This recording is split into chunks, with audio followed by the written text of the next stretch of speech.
Hi, this is Shuai Liang, and the student NAT is in SL5352, and I'm doing the probability and the stochastic homework 6, and this is the question 1. Note that an xy is a joint density function, which is given in a screen, and the absolute value of x is less than 1 and absolute value of y is less than 1. Find A so that above density is valid joint density function.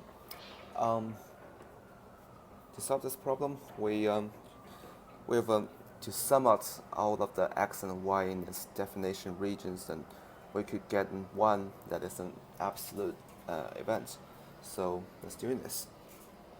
Here, x is from the -1 to 1, and y is from -1 to 1.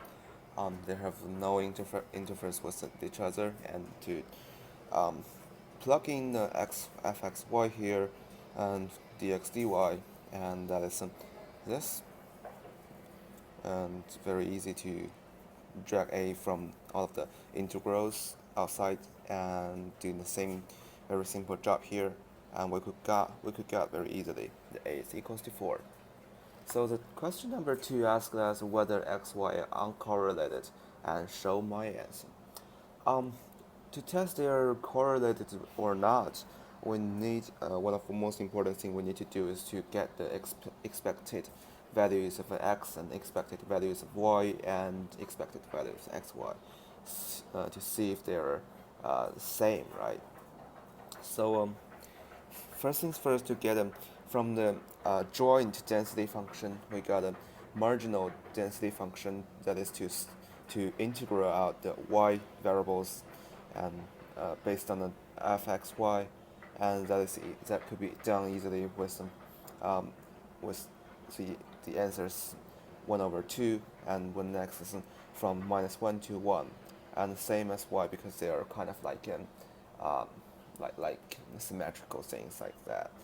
And we could easily here also write in the expected x is from -1 to 1, x times the probability density function, and dx based on the x, and that is equals to 0 because of here we got a odd function to do the integral, and that is the same as y. So let's do the expected xy here, which is from -1 to 1, -1 to 1, x times y times the 4, 1/4 times 1 plus xy dx dy, which is apparently not 0, and that result in the xy are not correlated. And for the third question, ask about the x, y are independent or not. Think about the independent. One of the most important criteria we need to check out is their density function, is their PDF.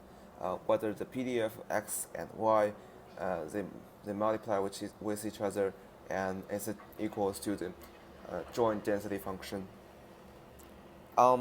So here we could use the density function, the PDF calculated in the question number 2, which here, and to plug it in here, and it's very easy to check that an fx times ffy is not equals to the fxy.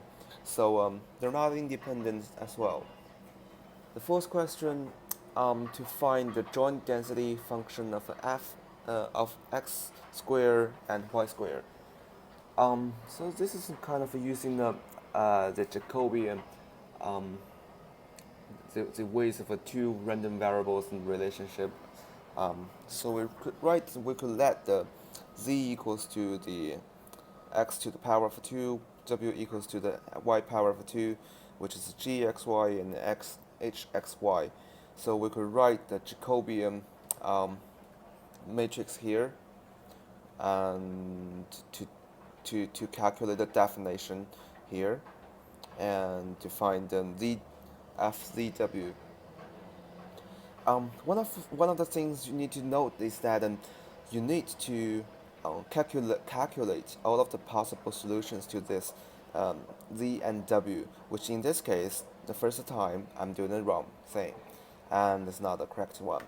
So I redo this question by replacing x, y here as minus and plus the square root of z and minus m plus the square root of w, and to plug it in here, which to sum all of the possible solutions here, and it kind of like a four combination of a x, y, um, which is the same because if x using the plus 1 and the y using the plus 1 and the x using the minus 1 and at the same time the y using the minus 1, we could all get the plus 1. So I write here as times 2, and the same vice versa, that the x using the minus and y using the plus, which is kind of like giving us a minus here in the middle of the this polynomial, and we also times the 2, right? I forget to write 2. I should change this to 2. To and then the next step is to sum these two parts together, which leaves the square root of zw got cancelled each other, and 2 times 2 times, which is 4 times, and leaves cancelled this 1 over 4, which is 1 over 4 times the square root of z times w.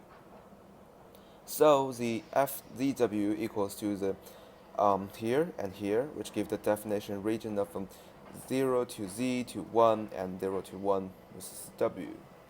So the last question asks about the prove or disprove that x squared or y squared are independent. So we're using the same strategy here as to write the marginal density function of fz, which is 1 over 2 times the square root of z, and the same as in fw, which is here, and we can easily get that these two multiply with each other equals to this one, which is an fwz, and thus lead to the x squared and y squared are independent. Thank you.